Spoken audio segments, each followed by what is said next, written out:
राधे राधे आप सभी को। Good afternoon. स्वागत है आप सभी का क्लास में। तो वन लाइनर हम लोग देखेंगे मिक्स क्वेश्चन यूपी टीजीटी और पीजीटी के लिए और बिहार के लिए। व्याकरण, काव्यशास्त्र, भाषा विज्ञान और साहित्य सब चीज़ इसमें रहेगा। हर जगह से प्रश्न हैं, वन लाइनर छाटे गए। तो ये 6वीं क्लास होगी। मुझे लग रहा है कि हम लोग 5 क्लासें देख चुके हैं और 400 प्रश्न हम देख चुके होंगे। ये 6वीं क्लास है हमारी। तो चलिए शुरू करते हैं। पहला प्रश्न है, महात्मा का विच्छेद क्या होगा? इसका विग्रह पूछता है। तो क्या होता है कि महा प्लस आत्मा, कभी कभी लोग महान प्लस आत्मा लगा देते हैं, नहीं, महात्मा का होता है महा प्लस आत्मा बराबर महात्मा। इसमें समास पूछेगा तो कर्मधारय बताना है। बाप लड़के से चिट्ठी लिखवाता है, कौन सी क्रिया है? तो बाप लड़के से चिट्ठी लिखवाता है, ये क्या है? प्रेरणार्थक क्रिया है। प्रेरणार्थक क्रिया है, बाप लड़के से चिट्ठी लिखवाता है। फिर कुछ तत्सम तद्भव शब्द छाटे गए थे, जैसे बलिवर्द क्या है? तत्सम है, इसका तद्भव बैल होता है। तो आप जान सकते हैं बैल का तत्सम बलिवर्द। मदारी, मदारी जो है, मदारी का तत्सम होता है मंत्रकारी। मदारी का तत्सम मंत्रकारी। फिर है गोस्वामी, गोस्वामी का तत्सम होता है, नहीं, गोस्वामी तत्सम है, इसका तद्भव गोसाई होता है, तो ध्यान देना है। फिर है फुर्ती, फुर्ती का तत्सम होता है स्फूर्ति। तो बैल का तत्सम बलिवर्द, मदारी का तत्सम मंत्रकारी, गोसाई का तत्सम गोस्वामी और फुर्ती का तत्सम होता है स्फूर्ति। ठीक। फिर पूछा गया है कि किस साहित्यकार का संबंध मध्य प्रदेश से है? तो भवानी प्रसाद मिश्र का। भवानी प्रसाद मिश्र का संबंध कहाँ से है? मध्य प्रदेश से। फिर है कि किस आचार्य ने वर्ण सौंदर्य को सभी अलंकारों से बढ़ के माना है? तो वर्ण सौंदर्य को सभी अलंकारों से बढ़ के माना है भामह ने। फिर है विद्यालय के दोनों ओर नदी बहती है, इसका संस्कृत अनुवाद क्या होगा? तो इसका संस्कृत अनुवाद होगा विद्यालयम उभयतः एका नदी वहती। विद्यालय के दोनों ओर नदी बहती है, विद्यालय के दोनों ओर एक नदी बहती है। तो इसका संस्कृत अनुवाद पूछा गया था पेपर में, तो अनुवाद होगा विद्यालयम उभयतः एका नदी वहती। फिर है गुड़िया भीतर गुड़िया की विधा बताइए। तो इसकी विधा है आत्मकथा। क्या है? गुड़िया भीतर गुड़िया की विधा आत्मकथा है। फिर है कि सबसे पहले मिथक शब्द का प्रयोग किसने किया? तो सबसे पहले मिथक शब्द का प्रयोग किया है हजारी प्रसाद द्विवेदी ने। किसने किया है? हजारी प्रसाद द्विवेदी ने। ध्यान दें आप लोग, सबसे पहले मिथक शब्द का प्रयोग इन्होंने ही किया है। फिर एक कविता प्रभावशाली रचना है, ये किसका कथन है? तो ये महावीर प्रसाद द्विवेदी का है। कविता प्रभावशाली रचना है महावीर प्रसाद। फिर है कि स्त्री की सफलता पुरुष को बांधने में है, किंतु सार्थकता पुरुष की मुक्ति में है। ये जो कथन है, ये कथन बाणभट्ट की आत्मकथा में कौन कहता है? तो महामाया भैरवी कहती है बाणभट्ट की आत्मकथा में कि स्त्री को सफलता पुरुष को बांधने में है, किंतु सार्थकता पुरुष की मुक्ति में है। फिर है कि शुक्ल के अनुसार मधुमयी प्रतिभा और जागरूक भावुकता के कवि कौन हैं? तो शुक्ल के अनुसार मधुमयी प्रतिभा और जागरूक भावुकता के कवि प्रसाद जी हैं। कौन है? तो जयशंकर प्रसाद हैं। ध्यान देना है। फिर मैंने कहा था कि आपको विभक्ति वाला, देखिए कल भी एक बताया था, उससे भी अगली क्लास में बताया था, स्प्रेह रिप्सित में विभक्ति। तो स्प्रेह रिप्सित में पूछता है, इसमें चतुर्थी विभक्ति होती है। क्या है? स्प्रेह रिप्सित में चतुर्थी विभक्ति। तो ध्यान दें, स्प्रेह रिप्सित में चतुर्थी विभक्ति है। फिर है अबलो नसानी यबना नसई हो, इसमें रस बताना है। ये विनय पत्रिका से तुलसीदास की पंक्ति है, तो इसमें रस पूछता है। तो अबलो नसानी यबना नसई हो, इसमें शांत रस है। कौन सा रस? शांत रस। ध्यान देना है। फिर है हमारा अगला बहुत इंपॉर्टेंट प्रश्न है, मैंने कहा था काव्य दोष काव्य गुण आने चाहिए आप लोगों को, और नहीं आने चाहिए तो जितने कम से कम पेपर में पूछा गया और कुछ प्रमाणिक किताबों में दिया गया है उसको रट लीजिए, या तो याद कर लीजिए या तो समझ लीजिए। 2 ऑप्शन है। दोनों में से कोई करिए, पर आपको काव्य गुण काव्य दोष आने ही चाहिए। और वैसे काव्य शास्त्र सर पढ़ाने वाले भी हैं छोटे छोटे वीडियो के माध्यम से, क्योंकि काव्य शास्त्र में सबको समस्या है और उससे हम भाग नहीं सकते हैं। उससे भागेंगे तो पेपर में फिर हमको समस्या होगी। तो सर देखिए बताने वाले हैं। तो हमारे पास पंक्ति है, ये एग्ज़ाम में आई है कि नाना सरोवर खिले नव पंकजों को ले अंक में बिहसते मन मोहते थे। इसमें कौन सा दोष है? तो इसमें न्यून पदत्व दोष है। नाना सरोवर खिले नव पंकजों को, तो अब ध्यान दीजिएगा, नाना न से पंक्ति शुरू हो रही है, न से न्यून पदत्व दोष है। ठीक, तो नाना सरोवर खिले नव पंकजों को ले अंक में बिहसते मन मोहते थे। फिर है अगला पंक्ति है प्रतीत पदार्थ को लोके ध्वनि शब्द इत्युच्यते। पंक्ति के माध्यम से ध्वनि की परिभाषा किसने दी है? तो इस पंक्ति के माध्यम से ध्वनि की परिभाषा दिया है पतंजलि ने। क्या है? प्रतीत पदार्थ को लोके ध्वनि शब्द इत्युच्यते।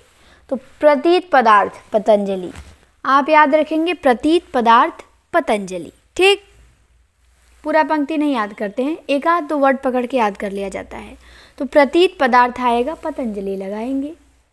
फिर अगला है हमारा पंक्ति पूछा है कि इसमें रस बताइए। हे खगमृग है मधुकर श्रेणी, तुम देखी सीता मृग नयनी। तो इसमें पूछता है श्रृंगार रस का कौन सा भेद है? तो इसमें वियोग श्रृंगार है। ठीक, फिर है बुंदेली किस भाषा की उपबोली है? बुंदेली किस भाषा की उपबोली है? तो बुंदेली जो है वो पश्चिमी हिंदी की उपबोली है ना। किस भाषा की? तो पश्चिमी हिंदी की। फिर है अगला कि मेरी जीवन यात्रा आत्मकथा किसने लिखा है? तो मेरी जीवन यात्रा आत्मकथा दो लोगों ने लिखा है, एक तो राहुल सांकृत्यायन और एक जानकी देवी बजाज। मेरी जीवन यात्रा राहुल सांकृत्यायन और जानकी देवी बजाज दोनों का है। फिर है कि व्युत्पत्ति के अनुसार धातु के कितने भेद होते हैं? तो व्युत्पत्ति के अनुसार धातु के दो भेद होते हैं, एक मूल धातु और एक यौगिक धातु।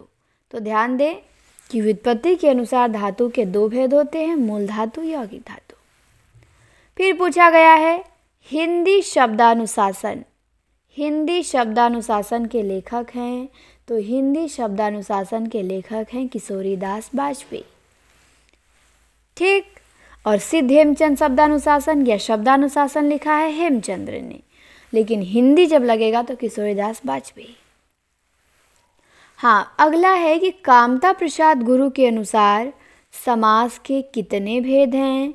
तो कामता प्रसाद गुरु ने समास के 4 भेद माने हैं, और यही सर्वमान्य भी है, समास के वास्तव में भी 4 ही भेद माने जाते हैं। तो कामता प्रसाद गुरु के अनुसार समास के 4 भेद।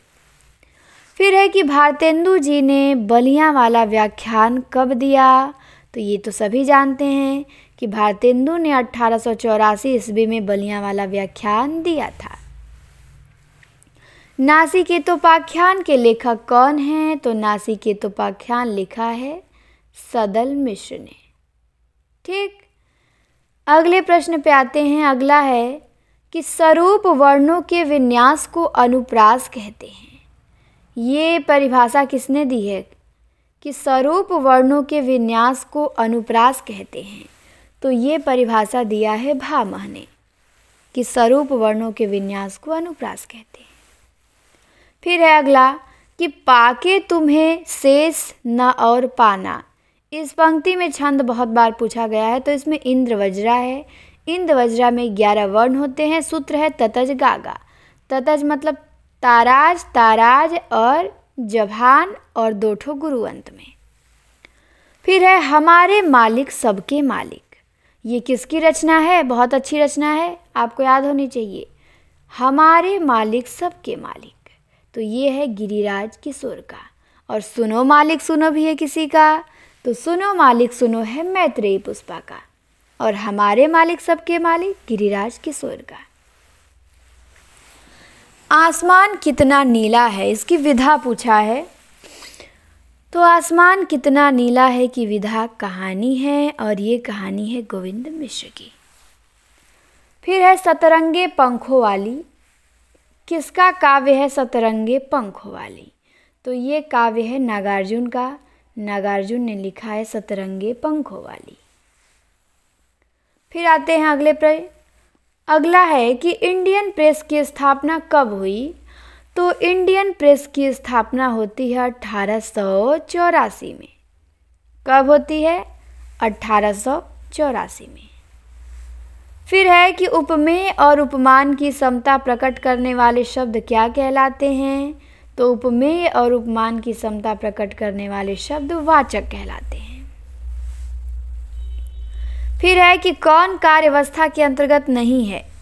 प्रयत्न, प्रत्याशा, फलागम, उत्पाद्य। तो प्रयत्न, प्रत्याशा, फलागम है लेकिन उत्पाद्य नहीं है। कार्यावस्था 5 होती हैं लेकिन उत्पाद्य कार्यावस्था नहीं है।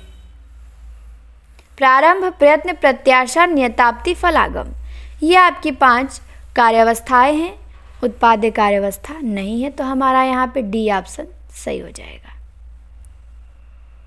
ठीक, चलिए आते हैं अगले प्रश्न पे कि भगवान राम के जीवन से संबंधित नाटक संस्कृत में भास ने कौन सा लिखा है? तो महावीर चरित्र लिखा है। ठीक, महावीर चरित्र जो नाटक है वो भगवान राम के जीवन से संबंधित है, तो ध्यान देना है, भगवान राम के जीवन से संबंधित नाटक महावीर चरित्र। फिर अगला है कि घृत ही आयु है। घृत ही आयु है में शब्द शक्ति पूछता है, तो इसमें सारोपा शुद्धा लक्षणा है। कौन सी शब्द शक्ति है? सारोपा शुद्धा लक्षणा। तो महावीर चरित्र मैंने भास का बोल दिया था, भास का नहीं, ये भवभूति का है। ठीक, महावीर चरित्र किसका है? भवभूति का। भास का तो प्रतिमा नाटक स्वप्नवश दत्तम है। तो भगवान राम के जीवन से संबंधित नाटक भवभूति का है महावीर चरित्र, जिन्होंने उत्तर रामचरितम भी लिखा है। तो महावीर चरितम में पूछता है कि महावीर कौन है और विकल्प में दे देगा हनुमान, तो महावीर चरितम में महावीर राम है, ये ध्यान देना है। फिर हम देखेंगे कि ईसत स्पष्ट क्या है। तो एक दिन मैंने ईसत विवृत बताया था, य र ल व, और ईसत स्पष्ट आपका है स स स ह। तो ईसत स्पष्ट क्या है? श स श ह। फिर है कि अभिज्ञान शाकुंतलम और मुद्रा राक्षस में समास पूछा गया था। तो अभिज्ञान शाकुंतलम और मुद्रा राक्षस में बहुब्रीहि समास है। कौन सा समास है? तो बहुब्रीहि समास है, ध्यान देना है। अभिज्ञान शाकुंतलम और मुद्रा राक्षस में बहुब्रीहि समास है। फिर है कि बाह्य प्रयत्न के अनुसार व्यंजन के 2 भेद कौन से हैं? तो बाह्य प्रयत्न के अनुसार व्यंजन के 2 भेद हैं, अल्प प्राण और महाप्राण। अभी हमने देखा था उच्चारण के कालमान के अनुसार स्वरों के भेद, तो 2 होते हैं, लघु गुरु। फिर हमने यहाँ देखा कि बाह्य प्रयत्न के अनुसार व्यंजन के 2 भेद, तो अल्प प्राण और महाप्राण, ये ध्यान देंगे। फिर है कि काव्य शास्त्र में अभिधा शब्द शक्ति के कितने भेद हैं? तो अभिधा के 3 भेद बताए जाते हैं काव्य शास्त्र में, रूढ़, यौगिक, योग रूढ़। तो काव्य शास्त्र में अभिधा शब्द शक्ति के 3 भेद हैं। फिर है एक कथन है, और ये कथन कबीर के बारे में है, और ये कामता प्रसाद गुरु का है कि कबीर ने जो कुछ लिखा है वह धर्म सुधार की दृष्टि से लिखा है, लेखक की दृष्टि से नहीं। तो ये किसने कहा है? ये कहा है कामता प्रसाद गुरु ने, कि कबीर ने जो कुछ लिखा है वह लेखक की दृष्टि से नहीं लिखा है, धर्म सुधार की दृष्टि से लिखा है। फिर है गंगा हिमालय से निकलती है, इसका संस्कृत अनुवाद क्या होगा? तो इसका संस्कृत हो जाएगा गंगा हिमालयात प्रभवती। गंगा हिमालय से निकलती है, गंगा हिमालयात प्रभवती।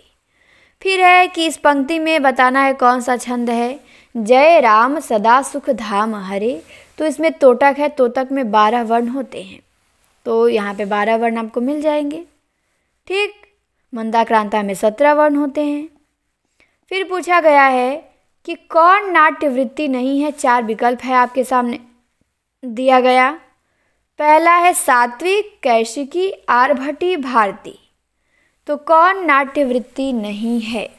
सात्विक, कैशिकी, आर्भटी, भारती।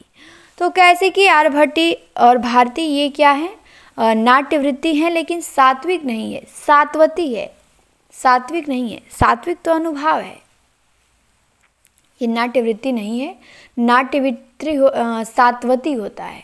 ठीक, कैसे कि आर्यभट्टी भारती सात्वती। फिर है अगला, इसमें पूछा है कौन सा काव्य दोष है पंक्ति में, कहूँ सुप्रेम प्रगट को करई के ही छाया कविमति अनुसरई। तो इसमें काव्य दोष है क्लिष्टत्व। क्या है, क्लिष्टत्व है। कहूँ सुप्रेम प्रगट को करई के ही छाया कविमति अनुसरई में क्लिष्टत्व है। फिर है शुद्ध शब्द पूछता है, ऊपरी लिखित कैसे सही लिखा जाएगा, तो इसको आप लोग ध्यान से देखेंगे। ऊपरी लिखित ऐसे लिखा जाता है शुद्ध, ऊपर र पे छोटी, नहीं र पे बड़ी ई, ल पे छोटी। लिखित तो हम जानते ही हैं, ऊपरी, तो ऊपरी लिखित ऐसे लिखा जाता है। ठीक, ध्यान देंगे। फिर है अगला प्रश्न हमारा कि हाँ प्रति के योग में कौन सी विभक्ति होती है, तो हाँ और प्रति के योग में द्वितीया विभक्ति होती है। कौन सी, द्वितीया, ध्यान देंगे। फिर है चपला सी, चक्र सी और चंदन सी। तो इसमें तो हमें पता है कि उपमा है, पर उपमा का कौन सा भेद है, तो मालोपमा है। उपमा में होता है ना मालोपमा, लुप्तोपमा, तो इसमें मालोपमा है। चपला सी, चक्र सी, चमर सी और चंदन सी, तो इसमें कौन सा है, मालोपमा। फिर है सुदर्शन पत्रिका कहाँ से प्रकाशित होती थी, तो सुदर्शन पत्रिका काशी से होती थी। एक दिन मैं क्लास में पूछी थी वन लाइनर में, सुदर्शन पत्रिका कहाँ से प्रकाशित होती थी, काशी से। फिर है कि नई कविता जो जगदीश गुप्त की पत्रिका थी, इलाहाबाद से निकलती थी 1954 में, ये कैसी पत्रिका थी, तो ये अर्धवार्षिक। कैसी थी, अर्धवार्षिक। फिर है कि पीपर पात सरिस मंडोला, कई बार पेपर में आया है। इस पंक्ति में मन क्या है, तो इस पंक्ति में जो मन है वो उपमेय है। ठीक, पीपर पात सरिस मन डोला, तो मन की उपमा की जा रही है ना कि मन किसके जैसा डोल रहा है, पीपर के पत्ते की तरह। तो मन हमारा क्या हुआ, उपमेय हो गया। फिर है कि दूसरा सप्तक में कौन सी कवित्री शामिल है, ये पूछा जाता है। आप देखेंगे तो हर परीक्षाओं में पूछा गया है। तो दूसरा सप्तक में, तार सप्तक में तो कोई कवित्री नहीं है। ठीक, लेकिन दूसरा सप्तक में शकुंत माथुर हैं, तीसरे में कीर्ति चौधरी हैं और चौथे सप्तक में सुमन राजे हैं। तो दूसरे तार सप्तक में शकुंतला माथुर, तीसरे में कीर्ति चौधरी और चौथे में सुमन राजे। ठीक, फिर है कि विशेष रूप से जो भाव को प्रकट करते हैं उनको क्या कहते हैं, तो विशेष रूप से जो भाव को प्रकट करते हैं उन्हें विभाव कहते हैं। क्या कहते हैं, विभाव। फिर है कि मैत्रेयी पुष्पा के किस उपन्यास में बुंदेलखंड के एक ग्रामीण परिवार की कथा है। मैत्रेयी पुष्पा के किस उपन्यास में बुंदेलखंड के ग्रामीण परिवार की कथा है, तो झूला नट में। एक दिन मैंने नासिरा शर्मा के उपन्यास बताया था महरूख। महरूख उनके ठिकरे की मंगनी की पात्र थी। तो मैत्रेयी पुष्पा के किस उपन्यास में बुंदेलखंड की कथा है, झूला नट में। फिर है कि कामता प्रसाद गुरु के अनुसार दही बड़ा और गुडम्बा में कौन सा समास है। तो वैसे तो हम लोग दही बड़ा गुडम्बा में तत्पुरुष बताते हैं, पर कामता प्रसाद गुरु कहते हैं कि दही बड़ा और गुडम्बा में कर्मधारय है। कामता प्रसाद गुरु के अनुसार दही बड़ा और गुडम्बा में कर्मधारय है। फिर है भरत मुनि के अनुसार गुणों की संख्या, तो इनके अनुसार गुणों की संख्या 10 है। फिर है सुडौल कुरंगा रंग बिरंगा में समास बताइए, तो सुडौल कुरंगा रंग बिरंगा में बहुब्रीहि समास है। क्या है, सुडौल कुरंगा रंग बिरंगा। ध्यान देंगे, आप पूछा जा सकता है। तो सुडौल बहुब्रीहि, कुरंगा रंग बिरंगा बहुब्रीहि। उत्प्रेक्षा के कितने भेद होते हैं, तो उत्प्रेक्षा अलंकार के 3 भेद होते हैं। हेतु उत्प्रेक्षा, वस्तु उत्प्रेक्षा और एक कोई होता है। तो उत्प्रेक्षा के कितने भेद होते हैं? 3 भेद, तो आपको याद होना चाहिए। फिर है आजमगढ़ रीडर किस प्रेस से प्रकाशित होता है? इलाहाबाद से। आजमगढ़ रीडर जो है ये किस प्रेस से प्रकाशित होता था? इलाहाबाद मिशन प्रेस से। फिर एक कथन है, आप यूपी पीजीटी में देखेंगे तो ये आया हुआ है कि हमारे सबसे मधुर गान वे हैं जिनमें विषादपूर्ण भाव व्यक्त किए जाते हैं। तो ये जो कथन है ये शैली का है। हमारे सबसे मधुर गान वे हैं जिनमें विषादपूर्ण भाव व्यक्त किए जाते हैं, शैली कहते हैं। फिर है कि सर्वोत्तम शब्द अपने सर्वोत्तम क्रम में कविता होती है। ये कॉलरिज ने कहा है कि सर्वोत्तम क्रम अपने सर्वोत्तम शब्द में कविता होती है। फिर है सामान्य लक्षणा वक्रोक्ति। तो सामान्य लक्षणा वक्रोक्ति कहा है वामन ने। ये किसने कहा है? तो सामान्य लक्षणा वक्रोक्ति वामन ने कहा है। फिर आपको भू धातु, भू धातु का आपको याद होना चाहिए। तो भू धातु विधिलिंग लकार प्रथम पुरुष बहुवचन का रूप क्या होगा? तो भव्ययु होगा, भव्ययु। भू धातु विधिलिंग लकार प्रथम पुरुष बहुवचन का रूप भव्ययु होगा। ठीक, तो हमने कुछ क्वेश्चन देखे और उम्मीद करती हूँ कि इतने क्वेश्चन आप आज ही तैयार कर लेंगे। जितना बताया जा रहा है आप इतने क्वेश्चन को तैयार कीजिए। क्वेश्चन बहुत हैं, पर्याप्त हैं, आपको कहीं भटकने की ज़रूरत नहीं। इतना तैयार करिए, बहुत बढ़िया तैयारी हो जाएगी। तो चलिए क्लास को शेयर करिएगा। क्लास कैसी लगी कमेंट में बताइएगा। कोई डाउट हो पूछ सकते हैं और अधिक से अधिक लोगों के यहाँ शेयर करें क्लास को। लाइव क्लास में आप सभी जुड़ा करें। क्लास देखने के लिए आप सभी को बहुत बहुत धन्यवाद।